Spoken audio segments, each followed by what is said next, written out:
ایک سلما نام کی خاتون ہے جس کی لاش اسپتال لائی گئی ہے۔ پیسوں کے لین دین کے معاملے میں اپنی بہن کو غصے کی حالت میں قتل کیا اور اس کے بعد یہ رنگ دینے کی کوشش کی کہ اس نے اپنے آپ پر خود فائر کیا ہے۔ اس کے سر پہ بلٹ وونڈ انجری ہے اور ورثاء یہ بتا رہے ہیں کہ یہ اس نے گھریلو ناچاکی کی وجہ سے خودکشی کی ہے۔ جرم کو چھپانے کے لیے اس نے اس کو خودکشی کا رنگ دینے کی کوشش کی۔ بسم اللہ الرحمن الرحیم، میں ہوں احسن عوان اور آپ دیکھ رہے ہیں آج ڈیجیٹل۔ ناظرین، اس بات میں کوئی شک نہیں کہ بہن بھائی کا رشتہ اپنائیت، احساس اور اعتماد کا رشتہ ہوتا ہے، لیکن پشاور میں ایسا واقعہ رونما ہوا جس نے سننے والے کو ہلا کر رکھ دیا۔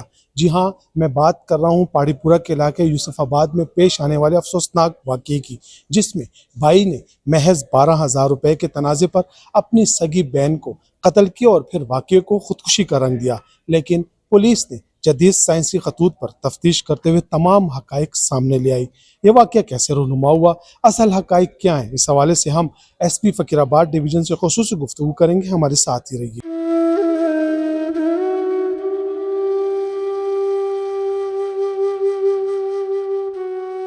جی ناظرین، اس وقت ہمارے ساتھ ایس پی فقیر آباد ڈویژن ریشم جہانگیر صاحبہ موجود ہے۔ آئین سے بات کرتے ہیں۔ میڈم، بہت شکریہ، آپ نے ٹائم دیا۔ ایک واقعہ رونما ہوا تھا پاڑی پورہ کے علاقے یوسف آباد میں، پہلے قتل ہوا، پھر اسے خودکشی قرار دیا گیا۔ ہوا کیا تھا، پھر دوبارہ وہ قتل ثابت ہوا، تھوڑی سی تفصیل بتا دیں۔ بالکل، یہ 4 جون کو جب پاڑی پورہ پولیس کو رپورٹ ہوا کہ ایک سلما نام کی خاتون ہے جس کی لاش اسپتال لائی گئی ہے اور اس کے سر پہ بلٹ وونڈ انجری ہے اور ورثاء یہ بتا رہے ہیں کہ یہ اس نے گھریلو ناچاکی کی وجہ سے خودکشی کی ہے۔ جب موقع کے اوپر ایس ایچ او نے وزٹ کیا اور تھوڑا علاقے میں پتہ براری کی، ان کے ورثاء کے ساتھ بات چیت کی، تو اس کو معاملہ تھوڑا مشکوک لگا۔ پوسٹ مارٹم رپورٹ پینڈنگ تھی، لیکن جب اس نے یہ چیز آبزرو کی تو اس نے علاقے میں اپنی پتہ براری شروع کی کہ کوئی ان کا گھریلو تنازع یا کوئی اور معاملہ خاتون کا تو نہیں تھا۔ تو اس میں جب یہ بات سامنے آئی کہ اس کے بھائی کے ساتھ اس کا پیسوں کا تنازع چل رہا تھا، تو وہ پھر ایس ایچ او نے فردر انٹروگیٹ کیا آگے پیچھے لوگوں کو، تو یہ سمجھ آئی کہ اس کا جو بھائی ہے محسن، اس نے پیسوں کے لین دین کے معاملے میں اپنی بہن کو غصے کی حالت میں قتل کیا اور اس کے بعد یہ رنگ دینے کی کوشش کی کہ اس نے اپنے آپ پر خود فائر کیا ہے۔ اور انیشیلی یہ رپورٹ ہم نے 174 کی دریافت میں چلائی، لیکن جب ہمیں کنفرم ہو گیا اور اس نے خود یہ بتایا کہ یہ میرے ہاتھ سے ہی ہوا ہے، تو ہم نے اس کے والد کی مدعیت میں 302 کا پرچہ دیا۔ جب ملزم گرفتار ہوا، اس نے کیا بتایا تفتیش میں؟ رقم کتنی تھی؟ کب سے ان کی گھریلو ناچاکی تھی؟ کب سے جھگڑے ہو رہے تھے؟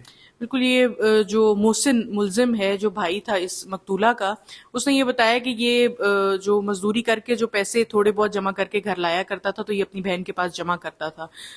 جب کچھ عرصے سے یہ اسے ڈیمانڈ کر رہا تھا کہ جو پیسے میں نے تمہارے پاس رکھوائے تھے 12,000 روپے تقریباً وہ ہو گئے ہیں، وہ مجھے واپس کر دو، متعدد بار کہنے کے باوجود اس نے واپس نہیں کیے، تو ان کا اکثر اس بات پہ جھگڑا ہو جایا کرتا تھا۔ اس دن بھی وقوعے کی رات کو بھی اس نے اسی طرح تقاضا کیا، اس نے آگے سے انکار کیا، تو پھر غصے کی حالت میں اس نے اس کے اوپر فائر کیا اور اپنے جرم کو چھپانے کے لیے اس نے اس کو خودکشی کا رنگ دینے کی کوشش کی، لیکن ایس ایچ او نے بہترین تفتیش کا عمل کرتے ہوئے وہ ملزم بھی ٹریس کیا اور اس خودکشی کے جو رنگ دیا جا رہا تھا اس معاملے کو، وہ قتل کا ایف آئی آر اس میں رجسٹر کیا۔ جیسے کہ آپ نے بتایا کہ تفتیش میں بھی ہمیں پتہ چلا، تفتیش میں تو یہ بات بھی سامنے آئی تھی جو مقتولہ تھی اس سے خودکشی کی طرز پر ہی قتل کیا گیا تھا، اس کا چیرنگ مارکس بھی تھا یہاں پر، اور ایسے ظاہر ہو رہا تھا کہ اس نے واقعی خودکشی کی ہے۔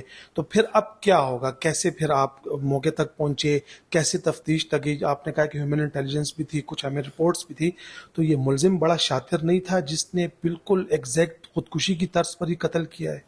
بالکل، جو اس کا انیشیل پلان تھا وہ تو یہ سوچ ہی نہیں رہا تھا کہ یہ 302 تک بات جائے گی۔ اس کا یہی خیال تھا کہ یہ خودکشی کا ہم نے ایک رپورٹ کیا ہے تو 174 کی دریافت ہوگی، اور پھر وہ کیونکہ مقتولہ تو جا چکی ہے تو وہ بیان نہیں دے سکتی، تو ہم اس کو فائل کر دیں گے۔ جب انیشیلی پولیس کو تھوڑا شک ہوا تو ہم نے یہ 302 کا پرچہ دے کے اس کا کنفیشن بھی لیا ہے۔ ابھی جتنے بھی شواہد ہمیں موقع سے ملے ہیں، جو آلۂ قتل ہے اور باقی ساری چیزیں، وہ سب فائل پر لا کر اس کا بیان اور ساتھ اس کو ہم کنفیشن کے لیے پیش کریں گے، اور جتنے ثبوت پولیس کے سامنے ہیں، اس کی سی ڈی آر میں ہو سکتا ہے کوئی چیز ایسی آ جائے، اس پہ بھی ہم کام کر رہے ہیں، تو وہ سارے ثبوت اکٹھے کر کے ہم چلان اس کو 302 میں ہی کریں گے، اور انشاءاللہ ٹرائل میں یہ ضرور کلیئر ہو جائے گا شہادتوں سے بھی، اور جو سرکمسٹانشل ایویڈنس ہے یہ اتنا ہے کہ ہم اس کو پروسیکیوٹ کر سکیں۔ میڈم، رشتوں میں سب سے عظیم رشتہ جو ہے وہ ماں کا ہوتا ہے۔ ماں کے بعد جو دوسرا رشتہ ہے وہ بہن اور بھائی کا ہے۔ بہنیں اپنی بھائیوں کی بڑی سانجی ہوتی ہیں، ان کے لیے دعائیں کرتی ہیں، ان کی کامیابی کے لیے ہر وقت گڑگڑاتی ہیں، لیکن کیا محض صرف 12,000 روپے ہی بہن کے رشتے کے درمیان آ گیا؟ بالکل یہ جیسے ایک بات ہے نا کہ جب غصہ انسان کا سر پہ سوار ہو جاتا ہے تو وہ لاجک اور عقل سے ہاتھ دھو بیٹھتا ہے. تو یہ انسیڈنٹ بھی بالکل اسی طرح سے ہے. اگر عام ٹھنڈے دماغ سے سوچا جائے تو 12,000 میرا خیال ہے آپ کے لیے میرے لیے کچھ بھی نہیں ہے، لیکن یہ اسی لیے حضور اکرم صلی اللہ علیہ وسلم نے غصے کو حرام قرار دیا ہے کہ جب وہ انسان کے سر پہ سوار ہو جاتا ہے تو پھر وہ سوچ سمجھ بھول جاتا ہے. یہ انسیڈنٹ بھی میرا خیال ہے اسی کی ایک کڑی ہے. اور بہت زیادہ ٹریگر ہیپی ہونا، ویپن کا موجود ہونا گھروں کے اندر، جو کہ یہاں پر ایک انفارچونیٹلی کلچر ہے، اس کی وجہ سے، اور غصے کا اپنے آپ پر قابو نہ پا سکنا، ان سب چیزوں کو ملا کر میرا خیال ہے یہ سانحہ رونما ہوا ہے. کیا آپ نہیں سمجھتی اس کیس میں ایک جرم چھپایا گیا ہے گھر والوں کی طرف سے، ان کے خلاف کوئی کارروائی ہوگی؟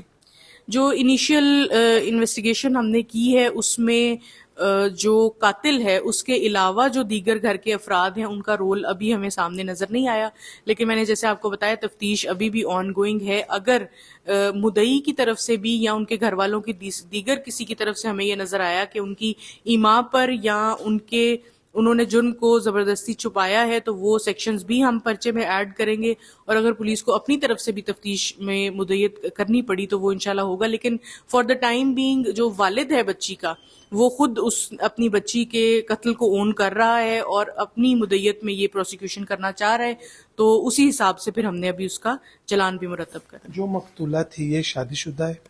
بالکل یہ شادی شدہ تھی، لیکن 7 سال پہلے اس کی طلاق ہو چکی تھی گھریلو ناچاکی کی وجہ سے، اور اس کا 6 سال کا ایک چھوٹا معصوم بچہ ہے جو کہ اس کے والد، جو کہ اس کیس کے مدعی بھی ہیں، انہی کے ساتھ رہائش پذیر ہے. بہت شکریہ. بہت شکریہ. ناظرین، 12,000 روپے کی خاطر سگا خون کرنا ہمارے معاشرے کے لیے ایک لمحہ فکریہ ہے.